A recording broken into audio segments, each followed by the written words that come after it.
Jamana jumɛnw de bɛ diɲɛ kɔnɔ minnu ni arme nucléaire bɛ olu bolo wagati min diɲɛ bɛ kɛlɛ gannen na bɛɛ lajɛlen olu kɔnɔ gannen don Américains, Iran ale ni Israël olu bɛ ɲɔgɔn na bi kosɛbɛ min ni o kɛlen don ka maa caman kɔnɔ gan o la an ye a décidé jamana minnu bɛ yen nɔ ni bombe nucléaire bɛ nin jamana ninnu bolo ka olu ka liste fara ɲɔgɔn kan ko ne k'o di aw ma o la an b'a fɔ k'aw ka sigiyɔrɔ ta a k'aw sigi ka ɲɛ walasa aw bɛ se ka faamuyali sɔrɔ nin liste in na cogo min na Mali News filɛbaga bɛɛ lajɛlen Mali kɔnɔ Mali kɔ kan an ka foli bɛ aw bɛɛ lajɛlen ye aw bisimila an ka jamukan kɛnɛ kan ni o ye yelen yelen ale ye jamukan ye min kɔnɔna la an bɛ wuli diɲɛ koba minnu bɛ yen ni o bɛ maaw dabali ban an bɛ olu ta ni ka walawali kɛ maaw ye o kan walasa u bɛ se ka faamuyali sɔrɔ o la jamukan in o bɛ yira aw la dimanche o dimanche a bɛ tɛmɛ an ka bɔlɔlɔsira fɛ ni o ye Mali News TV ye YouTube kan o la an b'a fɔ k'aw ka sigiyɔrɔ ta a k'aw sigi walasa aw bɛ se ka faamuyali sɔrɔ nin liste in na cogo min na wagati min deuxième guerre mondiale ale bɛ sen na Américains olu ye fɛɛrɛ min sɔrɔ walasa ka dan sigi deuxième guerre mondiale la o de ye ka bombe nucléaire dɔ dilan bombe nucléaire min u kɛlen k'a dilan u ye a fili Japon dugu fila kan ni o ye Hiroshima ale ni Nagasaki ye kabini o kɛra sababu ye ni ka dan sigi deuxième guerre mondiale la o y'a to maa caman ye a dɔn k'a fɔ ja ni nin bombe sugu b'i bolo o b'a to diɲɛ bɛ siran i ɲɛ o la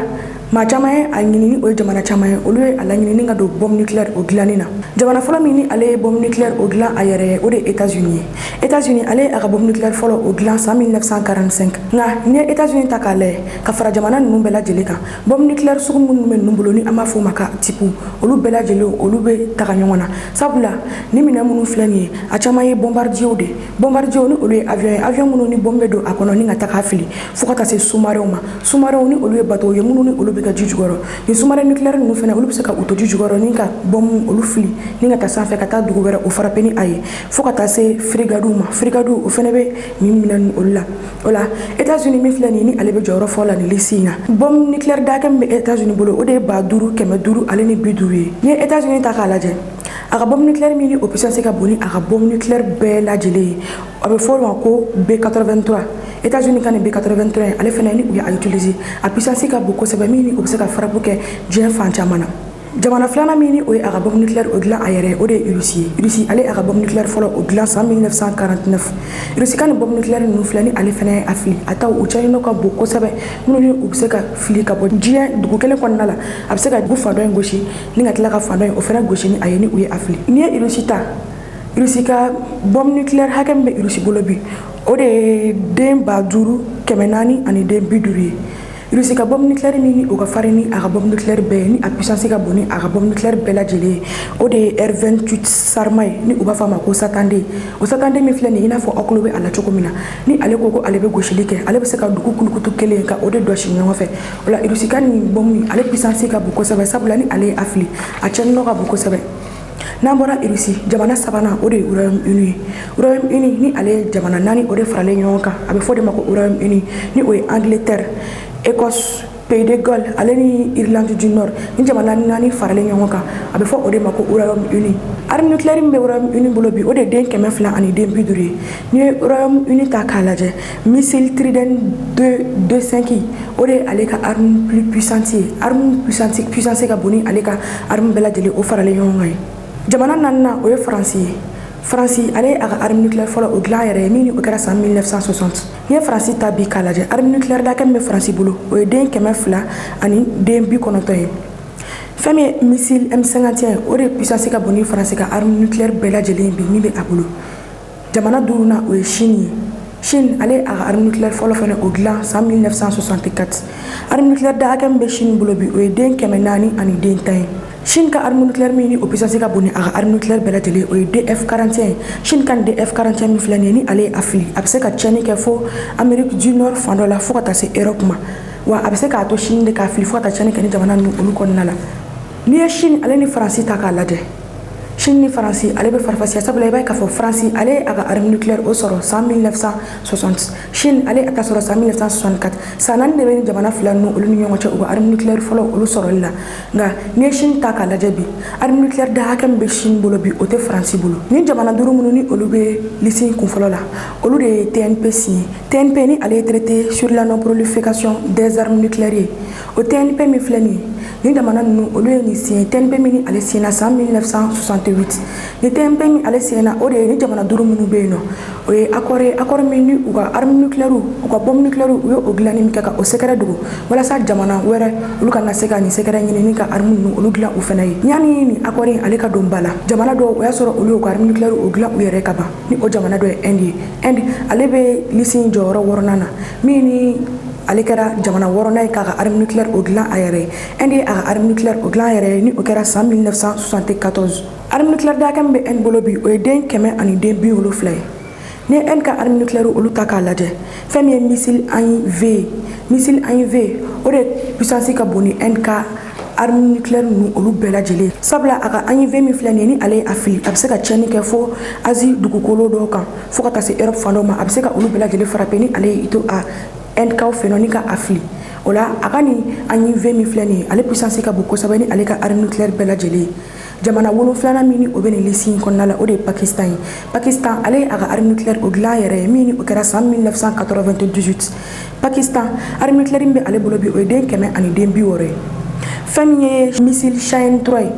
o de ye Pakistan ale ka arme min ni a puissance ka bon ni a ka arme bɛɛ lajɛlen ye o de ye ale ye Inde ale kɛlen k'a ka arme nucléaire o gilan a yɛrɛ ye san 24 o kɔfɛ Pakistan ale sɔrɔla ka a ta gilan a yɛrɛ ye nka o n'a ta o ta Pakistan ale ka nin missile Shaheen 3 min filɛ nin ye ni ale puissance ka bon kosɛbɛ o b'a to Inde bɛ siran ale ɲɛ sabula ni ale y'i to a ka jamana kɔnɔ ni k'a fili a bɛ se ka Inde fan caman o frappé a nɔfɛ jamana 8nan o de ye Corée du Nord ye Corée du Nord ale fɛnɛ a ka arme nucléaire gilan a yɛrɛ ye min ni o kɛra san 2006 arme nucléaire dakɛ min bɛ Corée du Nord bolo bi o ye den 50 ye Corée du Nord ale ka arme nucléaire min bɛ ni o puissance ka bon ni a ka arme bɛɛ lajɛlen ye o de ye bombe H ye bombe H ni ale yɛrɛ ka farin ni bombe atomique classique ye a ka farin hali ni o ye Corée du Nord ale ka nin bombe min filɛ nin ye ni o puissance ka bon ni a ka bombe bɛɛ lajɛlen ye ale ye o test fɔlɔ o kɛ san 2017 min ni o tɛmɛna a ma mɛn o la Corée du Nord ale bɛna a yɛrɛ sɔrɔ jɔyɔrɔ 8nan na nin lisi ale kɔnɔna la jamana 9nan min ni arme nucléaire bɛ ale bolo o ye Israël ye Israël ale ye jamana ye min ni ale ma a yira diɲɛ mɔgɔ la officiellement wa ale ma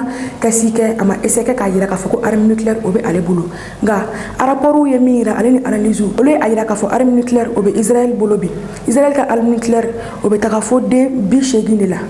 nka n'i ye Faransi fɛnɛ ta k'a lajɛ ale ni ka Israël ta k'a lajɛ bi Israël ale a ka arme nucléaire fɔlɔ o dilan san 1960 Faransi fɛnɛ ale fɛnɛ a ta dilan san 1960 ni jamana 9 minnu ni olu bɛ u ka arme nucléaire olu dilan u yɛrɛ ye Afrique du Sud a yirala k'a fɔ ale fɛnɛ tun ye jamana ye min ni ale tun ye a ka arme nucléaire dilan a yɛrɛ ye nka a y'a cɛ ni jamana ta minnu an bɔra ka nin di aw ma sisan nin de ye jamanaw ye minnu ni olu ka arme nucléaire olu dilan u yɛrɛ ye minnu ni a arme olu puissance ka bon kosɛbɛ minnu fɛnɛ ni u cɛnenw olu bɛ se ka bonya ni ne bɛ da sigi an ka bi jamukan na yelen ni o ye jamukan ye min ni an b'o yira aw la dimanche o dimanche jamukan ye ale bɛ tɛmɛ an ka bɔlɔlɔ siraw kan ni o ye Mali News TV o la an b'a fɔ ko aw kan bɛ wagati wɛrɛ 조선민주주의 인민공화국이 보유한 최강의 전략 핵무기 체계 대륙간 탄도미사일 화성포 20형 종대가 엄찬 모습을 드러내고 있습니다.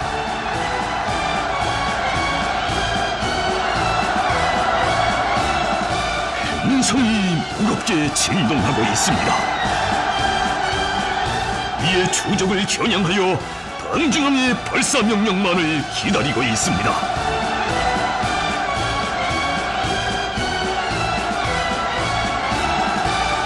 이 타격의 사정권에는 한계가 없음을 선언하는 초강력 전략 공격 무기.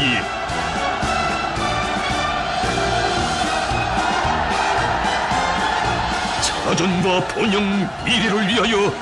불가항력의 절대적 힘을 채워놨습니다.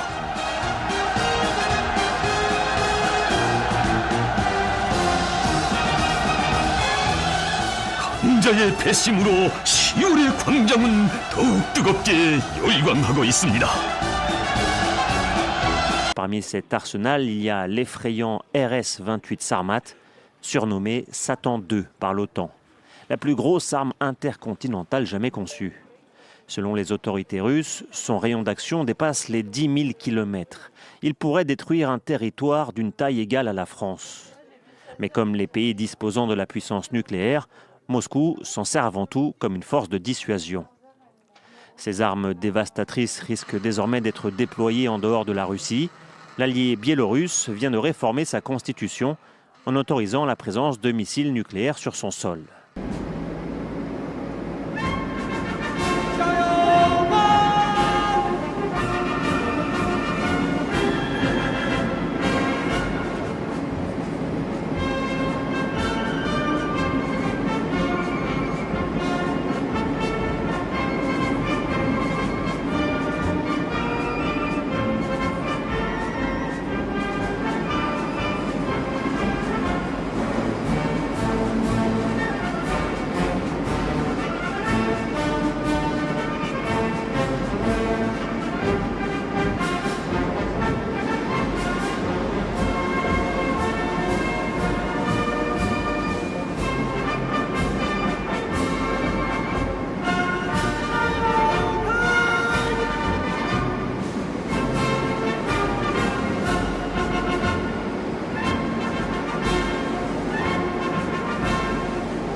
2,000 additional interceptors to the US Army and allied nations. It's described as the largest single Patriot missile agreement in history, signaling a shift from steady production to full-scale mobilization. The Patriot Advanced Capability 3 Missile Segment Enhancement is the sharpest spear in America's air and missile defense arsenal. It can intercept everything from short-range ballistic missiles to advanced cruise and even hypersonic threats. Each missile costs well over $4 million, but its success rate and precision make it one of the most trusted defensive weapons on Earth. For the US and its partners, ramping up production isn't just about numbers, it's about readiness for a future where missile threats are constant. Defense media reports suggest that the surge in demand is coming from both Europe and the Indo-Pacific. Nations like Poland, Japan, and Taiwan are rapidly expanding their Patriot networks as global tensions rise. Meanwhile, the US Army is working to replenish its own inventory after extensive foreign sales and operational commitments. In short, the factories aren't just serving America, they're serving an entire alliance network. Insiders say Lockheed Martin's missile plants are now using AI-based quality control and high-speed automation to meet the record output. Every seeker head, control unit, and propellant stage is built under strict precision, the kind of engineering you'd expect in spacecraft, not missiles. Technicians describe the line as a blend of robotics and human craftsmanship. Each interceptor is tested to withstand extreme vibration, heat, and acceleration before it's approved for service.